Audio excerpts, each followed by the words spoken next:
Hey everyone, this is Matt, and today's video I have for you a Yu-Gi-Oh! TCG May 2023 ban list prediction. That's right. Ban list season is upon us. Uh, as you browse YouTube, you start to notice slowly and slowly your favorite Yu-Gi tubers are starting to slowly drip out ban list prediction videos predicting the next ban list for the TCG. Reason being, OCG recently had a ban list, and basically, because we had one in February, May will mark about a 3 month window since the previous one. So yeah, it's good time to start speculating about the ban list. I have a lot of opinions about ban lists. I've made these prediction videos in the past, but yeah, who am I to pass up on the opportunity to farm those clicks from you lovely viewers, right? Because we all know everyone wants to hear ban list predictions, right? Even if there's like no real data to support it other than my experience playing Yu-Gi-Oh, right? I'm gonna chime in and give my 2 cents about the upcoming ban list, which is inevitably coming. Now, here's the thing: for those of you who have not watched my prediction videos in the past, I like to do this video in like sort of two parts. So I like to go from unlimited section all the way to down to banned and or forbidden. And what I like to do is I first like to show wish list, like what I think Konami should put on the ban list or what should change about the ban list. And then I do what I think they actually will change about the ban list, right? So I'll wish list. So I have my wish list, and then I have what I think Konami will actually do. So let's begin with the unlimited section. So unlimited wish list for myself is here. So just like I've predicted or talked about in my previous ban list predictions and wish lists, I would like to see Upstart Goblin unlimited. This card has been limited for way too long. There's way better cards than this, dude. Freaking like Pot of Desires is at 2, and this card's at 1. Like, come on. Like Upstart is definitely like nowhere near the power level of some of these other cards that are unlimited. They should absolutely be unlimited. Obviously, I like this card because I'm a Dark Magician enjoyer, and Dark Magician loves this card.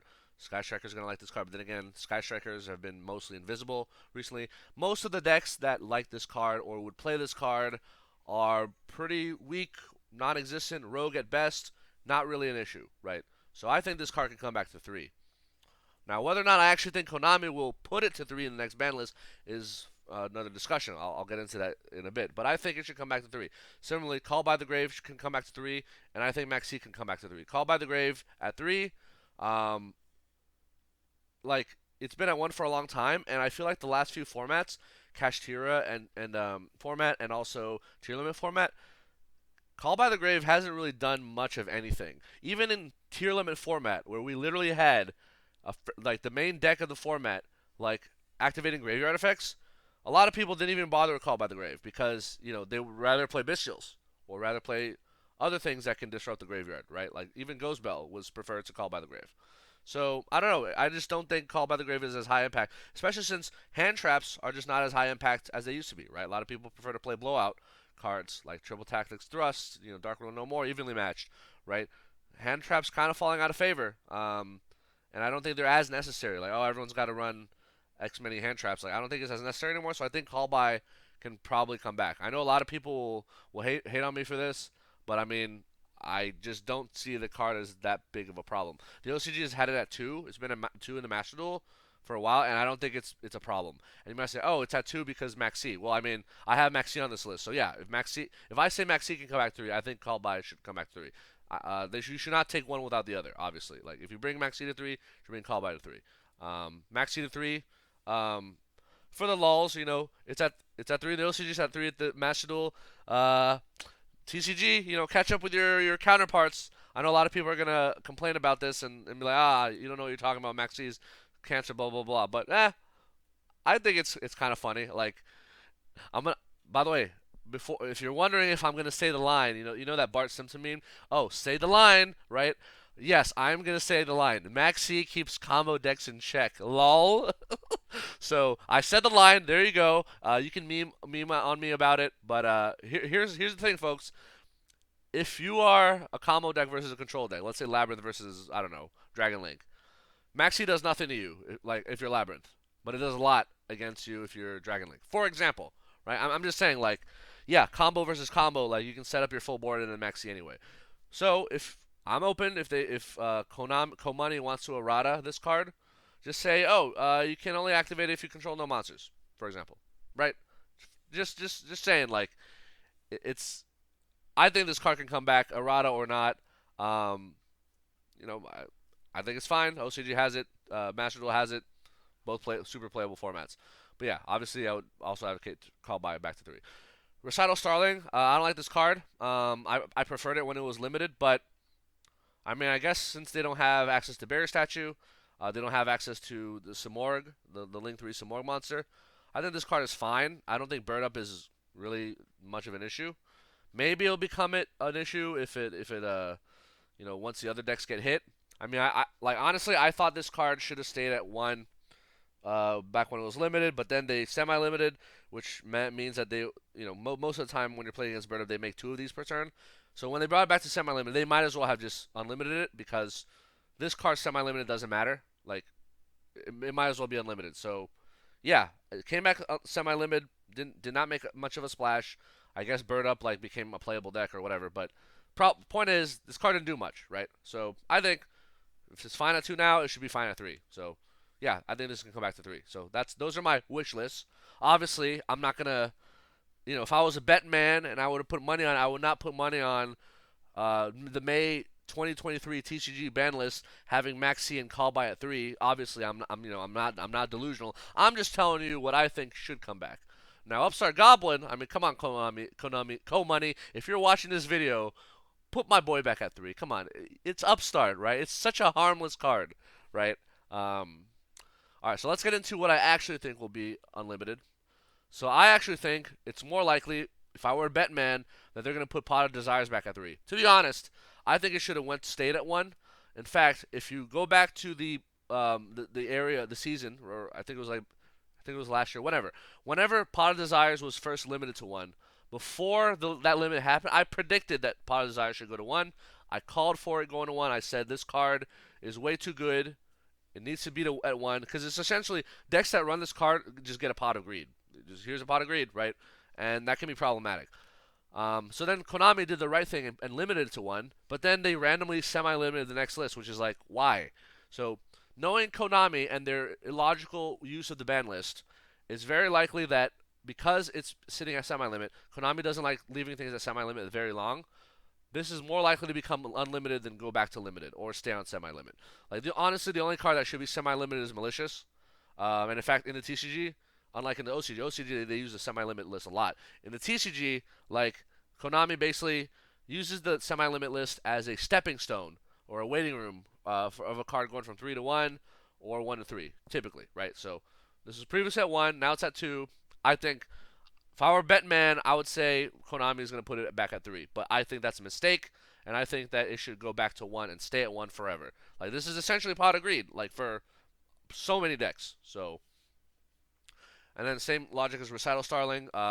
They put at 2, didn't do anything. They can easily come back to 3. Again, it's been in the semi-limit waiting room already long enough. It's proven that it's not as cancerous as back in the day when we had, all the other issues with Bird Up, like the Barrier Statue, the Apex Avion, etc. So I think this, if I were to put money on it, I can totally see Konami putting Recital Starling back at 3. Now, am I think they're only going to unlimit 2 cards? No. Knowing Konami, they're probably going to unlimit some random card, Blast from the Past card that like nobody asked for, nobody cares about, like they have been doing in the last few ban lists. So yeah, expect to see more on the unlimits, and most of the cards that you see on the unlimits, other than these 2, will probably just be okay, cool. Like no one really cares or saw that coming or gives a shit. So anyway, let's get into semi limits. So semi limits, my wish list is I just have 1 card, Performa Pal Monkey Board. A lot of the pendulum monsters slowly trickled its way back from limited or banned into the 3 section. Monkey Board is a good target for the next one that can do that. Honestly, I think if they put this card straight to 3, it'll it'll be fine. But I think it'd be kind of funny to see them putting out 2 first, just so they can tease Triff and like the other pendulum enjoyers. Just edge. You gotta edge the pendulum players. They enjoy getting their support back slowly, right? Like they get off on it. So yeah, put it at 2. Why not? Even though it can probably be fine at 3. Yeah, let's put Monkey Board at 2, just to satisfy Triff and the other pendulum degenerates slash enjoyers. And then actual prediction, I actually can see them putting Monkey Board at 2. So I will stick by what I think should happen and what I think will happen. In this case, for the semi-limit, will be the same. So yeah, not much else I see here. Yeah, semi-limitless is boring. There's no point in semi-limiting most of the time. So yeah, we're just gonna breeze through semi-limits and get to the meat of this video, which is the limited and the forbidden section. So let's talk about cards I think should be limited. So cards I think should be limited. Wish list. All right, I have a lot of cards here. So let's break these down in parts. So let's talk about problematic decks. So Kashtira, obviously, tier 0, in my opinion, problematic deck because its goal slash end board is like super cancerous, right? Locking out zones like 5 locks or whatever locks, right? So in the OCG, they got rid of the Kashtira problem by limiting Fenrir, limiting Unicorn, and limiting the field spell. And the deck basically died. Honestly, I think you should just limit Fenrir and the field spell. So Fenrir is especially should be limited because it's basically a strictly better version than Pankratops, and Pankratops is at 1. So I think this should be at 1 as well, unless we want to talk about bringing Pankratops to 3, which would not be as big a deal. But this is like I think this is a way better card than Pankratops. Yeah, two splashable. Just put it at 1. Make it so that if your first runner gets outed, you can get you don't have to worry about a second one. But also the fact that this card can search itself, right? That's another problem. It's like a card that just free generate a card advantage, like in any deck. Doesn't matter what archetype, right? The field spell. I thought that the biggest problem cards of tier limits was the field spell. I also think one of the biggest problem of Kashtira is the field spell, just because it just does too much.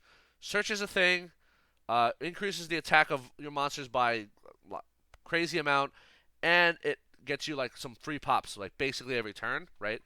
They didn't touch the tier limits field spell in the TCG, even though they did in the OCG. Do I actually think they're gonna touch the field spell in the TCG? We'll find out in the very soon in this video, right?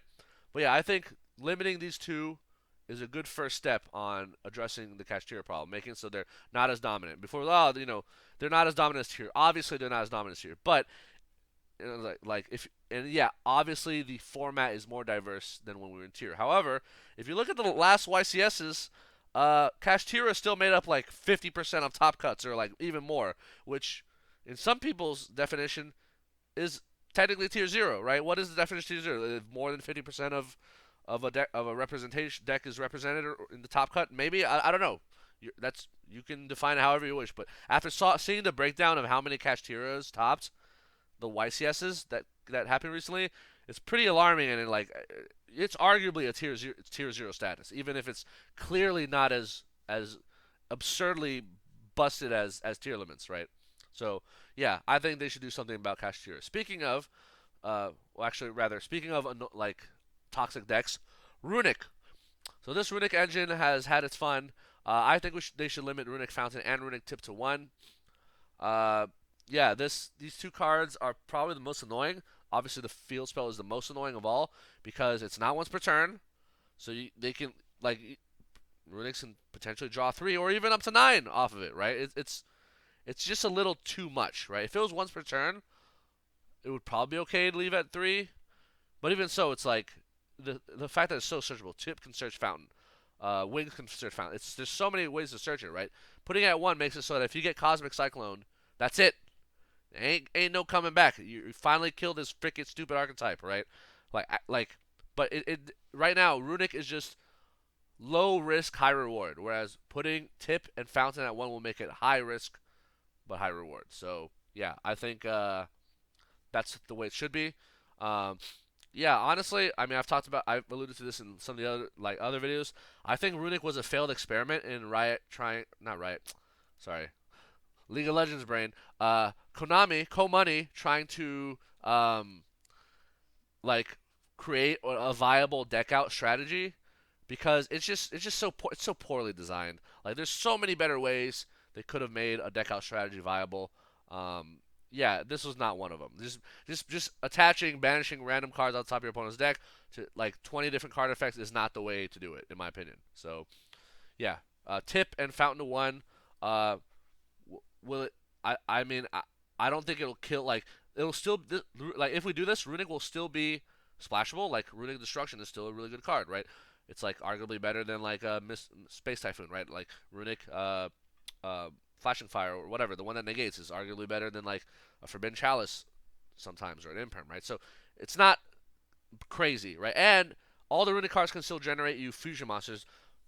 Pick your level 2, level 3, level 4, right? So there's still going to be good cards, right? Um, but you know, it just significantly cuts down on the power level of the archetype by itself, right? Like I don't think pure Runic will be viable anymore. I think Runic Naturic will still be, but it just won't be as obnoxious or toxic. Same with like Sprite Runic. So again, this will not kill the archetype. It'll just make it significantly less obnoxious, right?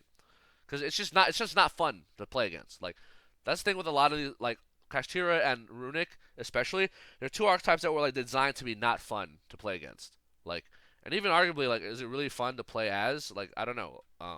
Perhaps. Um, all right, so that's Kashtira. We got Runic, Sprite. So I think Sprite starter should go to one. Um, some people. So in the OCG, they put starter one, they put blue to one, and obviously they banned Elf just like in the TCG. Yeah, Sprite is kind of a problem. It's one of those archetypes that's just going to scale over time. It's just going to get better and better, even when it loses support. So in general, I don't like these kinds of quick play spells that are just like one card starters. You'll know that I have Branded Fusion here. I'm going to talk about that one soon. But yeah, Sprite starters just like I don't know, a little too good. Like make them commit a normal summon, right? It's like with Sprite starter, they don't have to commit normal summon to full combo, which is kind of crazy to me. Obviously they can still search Sprite starter off of Jet, but it makes it so that they only have one, right? So it just makes it so that their follow up is a lot weaker. Yeah, put this at one. So so maybe like I think the Nimble Beavers and all those like level 2 normal summon paths is healthy for Sprite because at least it gets their normal summon, right? Whereas Sprite Star is just like, oh, it's just like a backup plan. Like, oh, I'm just gonna, oh, the normal summon got stopped. Well, I'm just gonna do this and full combo anyway. So, yeah, I don't like that. So I think this should be go to one. Uh, I don't think we should put blue to one. I have another hit for Sprite, which you're not going to see on this list, but you're going to see on the Forbidden list, which I think will make the deck a lot more reasonable. But yeah, starter one I think is a fair hit. Let's talk about Brandon and Bestials. So I think Brandon opening should go to one, and I think Magnamut should go to one. Yeah, obviously the Saronir is the more important Bestial, and so is Bestial Lubellion in Branded. But Magnamut, so obviously we're not in a tier format where everyone's playing Bestials, but in general, Magnamut was already problematic. In fact, in the OCG, they limited Magnamut because basically, again, it's a card that can replace itself, right? It's just like free advantage. Um, and then yeah, so I think this should go to one. And also, it's just like a starter for like a lot of Dragon decks, right? Like Dragon Link can just get this off Hieratic Seal and then like search whatever Dragon they want. I think that's a little too strong. Like make them, make people work for it a little bit more. Or like, if you stop at one Magnamut, there's not gonna be another one. And then Branded Opening, similar logic I had to Sprite Starter. Branded can basically full combo without committing a single normal summon, which I think is absurd. Not only does Branded Opening allow them to do that, but it also gives all their fusion monsters destruction protection while it's in the graveyard, which I think is a little too much, especially since like a lot of their fusion monsters they just come back to life anyway. Masquerade can revive itself. Mirror Jade almost always comes back to life through ad libitum or Branded Banishment or whatever, right? I just feel like a lot of these fusions or a lot of the other fusions that when they get destroyed they summon Albaz or they summon Aluber, they summon something from the deck, so they replace themselves immediately. It just seems like, do they really need this extra layer of protection of like, oh, I'm just gonna banish this so you can't die by card effects? I don't think it's necessary. Also, Branded Opening discards a card as part of its effect. If it discarded for cost, I think this would be a fair card. But the fact that this card's for effect means you can trigger Brandon Tragedy, right? Effect in the graveyard to Despian Tragedy. You can trigger Saronir to mill. You can trigger you can get Lubella in the graveyard and then can revive itself. Right? It just nets a little too much. It's a little too much card event. It can get you a search off Edge Imp Sabers, Edge Imp Chain, which not a lot of players are playing with. But the point is the fact it just nets a little too much. It just does too much for a quote unquote starter, right? Avoid full combos without a normal summon. Gives all your fusion monsters unnecessary protection, and it gets you a bunch of card advantage because you have so many like graveyard effects that trigger off of discarding for effect, right? It's just too good. I would put this at 1. Just not to kill the card completely. I mean, honestly, like, because I don't think the card is that good that it should be banned. Like, I just don't think it should be. It should show up very often. Like, I just think it's like way too good of a card, but not good enough to ban it. You know what I'm saying? Like, it's like, yeah, it's a good card. So I talk about these. Adventure. I think they should preemptively hit Water Transfers to 1, Rite of Armistier to 1. I'm pretty sure in the OCG, right, and Enchanters were at 1, and I think one of them might have gone to 2. But then again, in the OCG, Griffin Rider is banned. So yeah, like I've been calling for this since we've had those adventure formats. Basically, adventure is like that package similar to Artifact Scythe. Remember how they banned Scythe recently? Like, oh, nobody's playing Scythe. But the problem is Scythe was still a problem, and if we change the format changes enough, Scythe eventually inevitably comes back. Similarly, Adventure inevitably comes back. There's people running Adventure Cashier, Adventure Scareclaw, Adventure Plunder Patrol, Adventure a lot of things, right? So by preemptively hitting Adventure, you're making it so that it will not become a problem in the future, just like Artifact Scythe, right? Pot of Desires. I think Pot of Desires should go to 1. I don't think it will. I think Konami is more likely to put it at 3. I've explained in the previous video. It's just like free card advantage for decks that are like decks that don't need like really strong 1-ofs. This is just a Pot of Greed, right? If their deck is like full of 3-ofs or 2-ofs, this is just Pot of Greed. So yeah, Pot of Greed's banned. Like they should go at 1 because at least you get like a little punish for like banishing 10 cards and then maybe getting ashed. But like yeah, this card is just way too good of a pot card. And then Sword Soul Emergence. I've been calling for this in Sword Soul format. Sword Soul is the most consistent deck in the universe. I think it can afford to lose a little bit of consistency. But that's just me. I mean, obviously Sword Soul is not a problem, but like at the moment. But again, it's one of those decks that's just sitting and waiting, like just ready to take over a format or become the best deck. Just like how Adventure is like, sitting and waiting. So this is my limited wish list. What I would like to see, right? What I think should be limited. Now, what might actually be limited? So actual prediction. I only have 5 cards, so I can actually see them putting Fenrir to 1 because they did in the OCG. Instead of the field spell, I actually think they're more likely to put Unicorn to 1. For some reason, they like keeping their field spells. I just noticed that's the thing about Konami. The TCG, they don't seem to ever hit the field spells for whatever reason. So I think more likely Fenrir to 1, Unicorn to 1. I can see just Fountain to 1, but not Runic Tip. But I could also see the reverse. I could also see like, Tip to 1 and Fountain at 3, which I think won't change anything. Like just Tip to 1, Fountain to 3 is not going to do anything, in my opinion. I can actually see them limiting Sprite Starter. I don't think they're going to limit Blue yet. Obviously, in the OCG, they limited Blue. And maybe TCG will be like, all right, let's just catch up to the OCG and limit Blue and Starter. But I don't see it happening. Branded Opening 1, I can actually see them doing this. In the OCG, they limited Branded Fusion.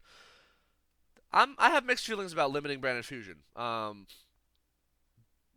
think if you limit Branded Fusion, Branded loses significantly a lot more power. But I think Konami is more likely, because they seem to have a hard on for Branded, especially in the TCG, to more like if they are going to hit Branded at all, I think it's going to be Branded Opening to 1, which, hey, that's kind of what I want to see. So yeah, so if I were more of a betting man, I would say these 5 cards would probably go to 1 over the ones that like my whole wish list. So that's my opinion. And then let's go into Forbidden section. Forbidden wish list. So cards that I think should be forbidden. I think Griffin Rider should be banned. Let's catch up to the OCG. The OCG banned it. The Adventure Engine always waiting on the bench for it's time to come up and just become annoying again, right? It's just an annoying engine, right? Branded Expulsion to 1. I think this is the most obvious one that everyone kind of agrees on in the Yugi community. Like this is the gimmick puppet, or even the Jinzo off of this is it's so stupid, and there's so little counterplay. Like basically, Ghost Bell is the only counterplay. And yeah, it's just really dumb. So yeah, I think these two should be banned. I think they should be banned. Totally Awesome. Totally Awesome is banned. Master was banned in OCG, and Totally Awesome is a sprite card. I think it's problematic because they did lose Elf, but they can still make this very easily, and they can revive it off of Double Cross, right? Just ban it. This card has been around way too long, way too annoying and obnoxious. Yeah, if you put Starter to 1 and Toad to 0, I think Sprite will become a significantly more fair deck. And Natura Exterior banned. So some people were calling for banning Cyberstein. Which is because people think, oh, Cyberstein may become so Cyberstein's already a 1, by the way. It's a level 2. Technically, Sprite could summon it. Technically, some pure runics might be able to play it. And usually, when a Cyberstein play is made by a deck, it's made to make this monster, Natura Exterior. Which this is the problem. I don't think Cyberstein is actually a problem. I think this card is a problem. So just because it's a non once per turn like infinite negates, like essentially. Like in modern Yu-Gi-Oh, like it's just infinite negates, right? So I don't know. I think you should preemptively just take this out before because some people are speculating, oh, Cyberstein might become a problem, and I think what was it Yaxine or whatever? He said Cyberstein should be banned, but again, Cyberstein doesn't have that many great targets. Like what you want to bring out like Blue Eyes Alternative Ultimate Dragon? Okay, that's a fair card, I think. You want to bring out the Last Warrior from Another Planet? Sure. I mean, you can just imperm that, right? Like, it just seems like Natura Exterior is just way too good, like of a card. Just ban it, preemptively ban it, so that you don't have to deal with Cyberstein issues in the future, as some people in the OCG have been seeing, right? So yeah, so that's my wish list for Forbidden. Well, what might actually happen? So I think we're more likely to see Ibli banned. I do think that Konami might actually ban Expulsion. Toad ban. I can see them banning Toad in TCG. And number 89 banned. So some people have been calling for... Alright, so let's talk about these for a second. So I already talked about Expulsion and Toad. I think these are the least controversial, the least hot takes, right? If Konami bans these, I would not be surprised at all. And I would, if I were a betting man, I could see that, right? Ibli and number 89. So I think it's possible that Konami hits Ibli just because it's a Artifact Scythe-esque card, right? It's highly searchable, very splashable in a lot of decks. I mean, yeah, you can out it by just linking it away with the Lingering-Bow. Sure. So, in my opinion, because of that, it's more. If we're in a format with Iblis like we have been recently, just put in one Lingering-Bow in your extra deck, and then the problem goes away, right? Unlike Scythe, it's Scythe. You can't just link Scythe away, or you know what I'm saying? Like, I think Iblis is more way less problematic. But I can actually see Konami just hitting it just because it is kind of a toxic card, right? And then number 89. So a lot of people have been calling for number 89 to be banned, folks. So here's the thing that a lot of people don't realize, which might blow some of y'all minds, but the thing about number 89 is it's like the chicken and the egg problem, right? It's like, oh, number 89 makes Kashtira broken. Yes and no. So I forgot. It was one other YouTuber I was watching that mentioned that like when Konami was designing Kashtira, they forgot that number 89 existed, and then when people started playing Kashtira with number 89, it's like, oh shit, it was like an oh shit moment, right? Where like, oh, Konami didn't expect that to happen. I actually have the opposite take. I think that Konami very well knew and was well aware, definitely remembered that number 89 was a thing, and they purposely designed Kashtira as an archetype around this card. Yeah, so this was the first card they had in mind when they designed Kashtira. And how do I know? Well, let's look. This is a rank 7 psychic monster. Look at the artwork. You have some weird cyber space like maybe Viking or warrior, right? With a bunch of red and black, right? And what was one of the first Kashtira monsters that they released, huh? Kashtira Shangri-Ira, which is a rank 7 psychic monster that, if you look at the artwork, is like kind of in space and has like some weird red, whatever, and black things going. Hmm. Very. Uh, do you think that? Do you honestly think this is a coincidence? Do you honestly think that they designed Kashtira without number 89 in mind? Like, come on, look at these cards. The entire Kashtira archetype literally might as well have been based off of number 89. Even a Rise Heart, it's like, oh, instead of like a space Viking, a red space Viking, it's like a red space samurai or warrior or angel thing, right? Like, but look at these. It's so similar, right? Like the color schemes. I don't think it's a coincidence that like there aren't that many cards in the game that banish face down, right? Um, Number 89 is one of them, and then they design an entire archetype that coincidentally same rank as number 89, coincidentally similar types, right? Like Fenrir, Unicorn, well, they're all psychics, right? Coincidentally, the same color schemes, black, red, with like a weird space, it's like cybernetic space, cyber, whatever, right? Artwork. Coincidence? And coincidentally revolves around banishing cards face down. So you tell me, did Konami really not know that number 89? Did they forget that number 89 existed when they made Kashtira? And it totally blindsided them. Oh my goodness, Kashtira is playing number 89. Like, no, they literally designed, like, number 89 was a card that they wanted to make viable, and the only way they could do that was by literally creating an archetype around rank level 7s, rank 7s, and banishing cards face down. This was by design, folks. Kashtira was meant to be like an extension of number 89, essentially. People think, oh, Arise Heart is the protagonist or the boss monster or whatever, the main guy for Kashtira. No, it's number 89, folks. Number 89 is where Kashtira originated from. If number 89 did not exist, I don't think they would have ever come up with this Kashtira archetype. I will bet any amount of money that that was the case, that they designed Kashtira with this card in mind. So some of y'all Yugi tubers or people think that number 89 is going to be the ban target. Perhaps, but again, if you ban number 89, you're banning the soul of Kashtira, which maybe that's like, oh, we want the deck to not be like a tier 0 or like that strong anymore. Perhaps, but again, this card was not a problem before Kashtira came around. So what does that tell you? No one gave a shit about this card. Nobody paid attention to this card until Kashtira showed up. Weird, right? So whereas other cards like Totally Awesome has been a problem for a long time, right? Ibli has been a problem in the past, even before these formats, right? So like 89, because they designed Kashtira for number 89, it suddenly becomes a problem. But then you think, oh, but it's not actually the main problem. This is the problem. In fact, if you want, limit Shangri-Ira to 1 so that the 5-zone lock can't really happen, or it's a lot more difficult to pull off, right? But I'm just saying, so even though I say that number 89 should not be banned, I think it's more likely to be banned than not, right? So just because Konami is like, again, kind of, they're not very smart and they kind of make fools of themselves, right? Because they design Kashtira with this card in mind, and then they realize, we made a mistake. Let's just ban this card, right? So I can see that happening. I don't think it should. I think I'd rather we just take the OCG approach.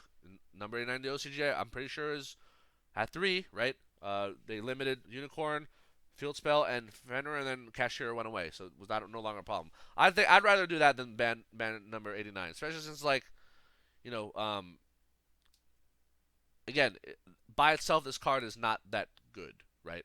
And as soon as, and as you've seen the OCG, like it stopped being a problem as soon as the actual problem, Kashtira archetype, was hit. So yeah. So if I had to actually think, okay, what would Konami actually do with bans? I think this is more likely than my wish list, right?